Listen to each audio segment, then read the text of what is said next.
Duo City masuk nominasi pemain terbaik Liga Primer. Joao Cancelo dan Ilkay Gundogan telah dinominasi untuk penghargaan pemain terbaik Liga Inggris bulan Februari. Cancelo mendapat pujian luas atas konsistensinya. Dia bermain dalam 5 pertandingan di bulan Februari, membantu 2 gol dengan fisiknya yang luar biasa, memungkinkan dia bermain sebagai fullback dan playmaker tambahan. Dan Gundogan yang memenangkan penghargaan pada Januari, sekali lagi masuk daftar setelah mencetak 4 gol dan membantu 1 dalam 5 pertandingan yang dia mainkan.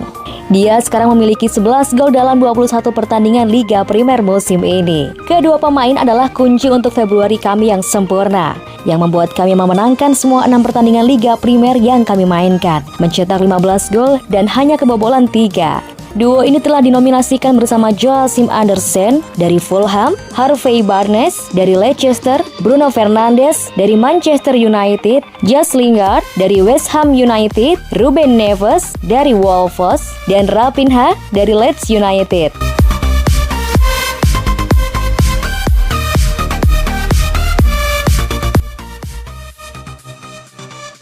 Juventus inginkan Sergio Aguero. Meski lini depannya sudah sangat menakutkan, Juventus dikabarkan kembali ingin memboyong seorang penyerang. Dilansir dari Sport Mediaset, klub asal Turin itu juga memasukkan nama pemain Manchester City, Sergio Aguero, ke dalam daftar beli mereka musim panas nanti. Aguero bakal berstatus bebas transfer pada akhir musim, dan hingga kini, sang pemain belum menekan perpanjangan kontrak bersama The Citizens. Sejumlah klub elit Eropa pun mengantri untuk mendapatkan sang pemain. Misalnya saja Inter Milan, PSG, Barcelona hingga Juventus. Namun, hanya 2 klub terakhir yang berpotensi besar jadi pelabuhan baru sang pemain. Alasannya, Barcelona dan Juventus punya 2 bintang yang menjadi ikon sepak bola dunia masa kini.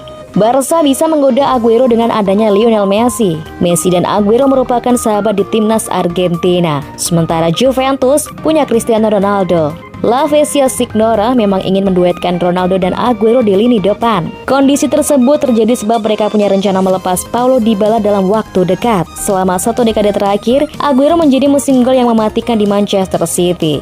Dia sudah mempersembahkan banyak trofi juara bagi The Citizens berkat ketajamannya. Aguero dinilai bisa memberikan dampak yang besar di lini serang Juventus musim depan.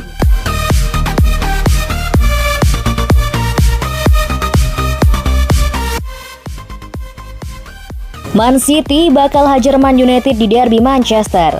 Derby Manchester antara Man City versus Man United tersaji di Stadion Etihad Minggu 7 Maret malam waktu Indonesia Barat. Di klasemen sementara, anak asuh Pep Guardiola melesat di puncak dengan 65 poin. Mereka unggul 14 angka atas Man United di tempat kedua yang punya koleksi 51 poin. Dengan keunggulan tersebut, Man City kini menjadi tim yang paling berpeluang untuk merengkuh juara Liga Inggris akhir musim nanti. Bahkan bukan tidak mungkin Manchester Biru bisa lari sendirian di 9 laga tersisa setelah melawan Man United. Back hingga gelandang subur. Dalam 27 laga yang sudah dimainkan sejauh ini, Man City menjadi tim yang paling subur. Total sudah 56 gol dilesakan ke gawang lawan. Sudah 15 pemain berbeda membuat gol di Liga Inggris. Mulai dari back, gelandang, hingga striker juga terbilang subur. Pertahanan kuat. Tak cuma ganas di muka gawang lawan, Man City musim ini juga menjelma menjadi tim dengan pertahanan kuat. Tercatat, baru 15 gol yang bersarang di gawang mereka dalam 27 laga Liga Inggris. Torehan itu menjadikan Man City sebagai tim dengan kebobolan paling sedikit. Minimnya kebobolan itu tak lepas dari perubahan taktik Guardiola yang kini menitik beratkan pada pertahanan yang solid. Moral bagus. Sudah 28 laga di semua kompetisi, Man City tak tersentuh kekalahan. Bahkan, 21 laga diantaranya merupakan kemenangan beruntun. Tentu saja, hal tersebut jelas menunjukkan betapa moral mereka sedang bagus-bagusnya. Meski di sisi lain, Guardiola meminta anak asuhnya untuk tak memikirkan soal juara karena masih ada banyak laga yang tersisa.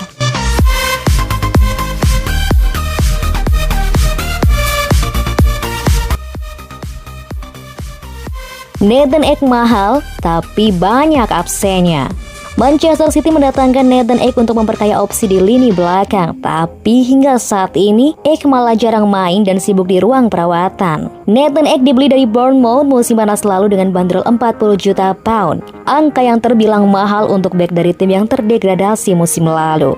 Tapi City memang butuh opsi banyak untuk bek tengah setelah menjual Nicolas Otamendi dan Aymeric Laporte yang baru pulih dari cedera ligamen lutut. Apalagi, Ek tak cuma piawai bermain di bek tengah tapi juga bek kiri. Kenyataan tak sesuai harapan, karena Nathan Ek justru lebih banyak berada di ruang pemulihan ketimbang di lapangan. Ek baru tampil 9 kali di seluruh kompetisi dengan torehan 1 gol dan kali terakhir muncul pada laga Boxing Day menghadapi Newcastle United. Ek saat ini masih dalam pemulihan cedera hamstring yang sudah membabatnya sepanjang 2 bulan ini. Musim ini, Ek memang lebih sering berkutat dengan cedera, yakni pangkal paha dan hamstring. Kalaupun pulih, Ek akan sulit masuk ke tim utama karena duet John Stones dan Ruben Dias lagi mantap-mantapnya.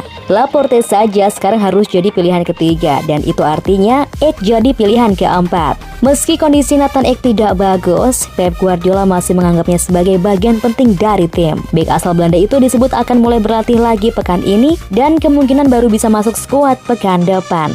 Dia akan mulai latihan lagi besok sebelum pertandingan, ujar Guardiola di Manchester Evening News. Dia sudah kembali, sudah lama absen. Dia kesulitan dalam proses pemulihannya. Prosesnya lebih lambat dari perkiraan kami, sambungnya.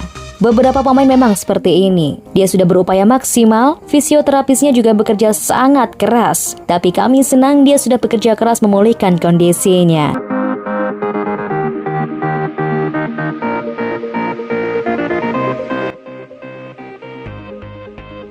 Pertaruhan rekor 2 Manchester, siapa yang bakal bertahan? Duel Manchester City versus Manchester United di Liga Primer Minggu 7 Maret 2021 besok bakal mempertaruhkan banyak hal. Selain gengsi, ada rekor 21 pertandingan yang dijaga kedua tim. Derby Manchester kali ini diprediksi bakal berlangsung seru. Saat ini, Man City memimpin klasemen sementara dengan 65 poin, MU mengekor dengan 51 poin. Artinya, laga ini seharusnya jadi kesempatan MU untuk memangkas poin. Meski itu bukan berarti mereka bisa menghentikan Man City jadi juara.